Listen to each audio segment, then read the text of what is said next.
بسم اللہ الرحمن الرحیم۔ السلام علیکم ناظرین، میں آپ کو اپنے چینل جس کا نام ہے بیسک پاکستانی لاز ان اردو، اس میں خوش آمدید کہتا ہوں اور امید کرتا ہوں کہ آپ سب اللہ تعالیٰ کے فضل و کرم سے خیر و عافیت سے ہوں گے، اور اللہ تعالیٰ سے دعا کرتا ہوں کہ اللہ تعالیٰ آپ کے لیے آسانیاں پیدا کرے اور آپ کے علم میں اضافہ فرمائے۔ ناظرین، ہمارا فوجداری جو سلسلہ چل رہا ہے، تو ہم نے چلان کو پڑھا، چلان کیا ہوتا ہے یہ جانا، پھر چلان میں کتنے کالمز ہوتے ہیں اور ان میں کیا لکھا جاتا ہے ان کے بارے میں جانا۔ تو آج میں آپ لوگوں کے ساتھ چلان کی جو پولیس چلان ہوتا ہے جس کو پولیس رپورٹ کہتے ہیں، اس کی 8 قسمیں جو ہیں 8 ٹائپس آپ لوگوں کے ساتھ یہاں پر شیئر کروں گا۔ تو چلتے ہیں ان کو جاننے کے لیے اگلی سلائیڈ پر۔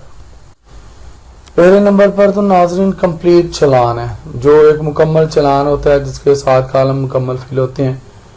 یہ ایسا چلان ہوتا ہے جو حتمی ہوتا ہے، جس میں مزید تحقیقات کی ضرورت نہیں ہوتی، یعنی کہ انویسٹیگیشن آفیسر جو ہوتا ہے وہ اپنی تفتیش وغیرہ انویسٹیگیشن جو ہے اپنی تحقیقات مکمل کر کے تو وہ جو عدالت میں چلان جمع کرواتا ہے وہ کمپلیٹ چلان ہوتے ہیں۔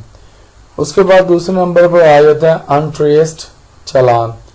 یہ ایسا چلان ہے جس میں ملزم پکڑا نہ گیا ہو یا وہ اشتہاری ہو، اور وہ چلان جو ہے عدالت میں جمع کرا دیا جائے تاکہ 14 ڈیز کی جو لیمٹ ہوتی ہے وہ نہ گزر جائے۔ اب تیسرے نمبر پر آتا ہے کینسلیشن آف چلان۔ یہ ایسا چلان ہوتا ہے جس میں تفتیشی یعنی کہ تحقیقاتی آفیسر جس کو ہم لوگ آئی او کہتے ہیں، FIR کینسل کرنے کی استدعا کرتا ہے۔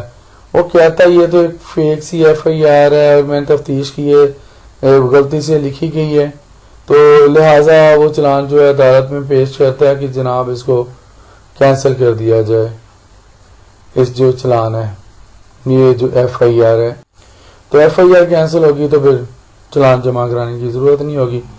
تو یہ کینسلیشن آف چلان یعنی کہ چلان کیسے کینسل کروایا جاتا ہے، یہ جب چلان میں یہ چیزیں لکھ دی جاتی ہیں تب یہ بات ہوتی ہے آگے جا کے۔ پھر آ جاتا ہے سپلیمنٹری چلان۔ عبوری چلان کے بعد انٹرم جو چلان ہوتا ہے، اس کے بعد جمع ہونے والا چلان جو ہوتا ہے جس میں مزید تحقیقات کا ذکر ہو کہ تحقیقات مزید ہونی ہیں، تو وہ جو ہے چلان وہ سپلیمنٹری چلان کہلاتا ہے۔ 5ویں نمبر پر ہے انٹرم چلان۔ یہ وہ چلان ہوتا ہے جب پولیس 14 دن تک تحقیقات مکمل نہیں کرتی تو وہ عدالت میں ایک عارضی چلان جمع کرواتی ہے جسے ہم لوگ انٹرم چلان کہتے ہیں۔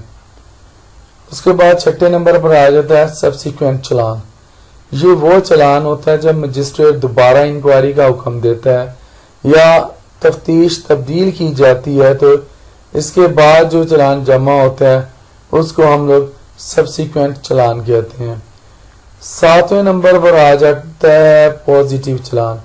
ناظرین، یہ ایسا چلان ہوتا ہے جس میں ملزم کو گناہ گار قرار دے کر سزا کی استدعا کی جاتی ہے، یعنی کہ تفتیشی جو ہوتا ہے آئی او جو ہوتا ہے وہ یہی کہتا ہے جی یہ میرے مطابق یہ جو بندہ ملزم ہے یہ فینڈر ہے، گنہگار ہے، تو لہٰذا اس کو جو سزا انہوں نے اس کے مطابق لکھی ہوتی ہے وہ سزا اس کو دی جائے۔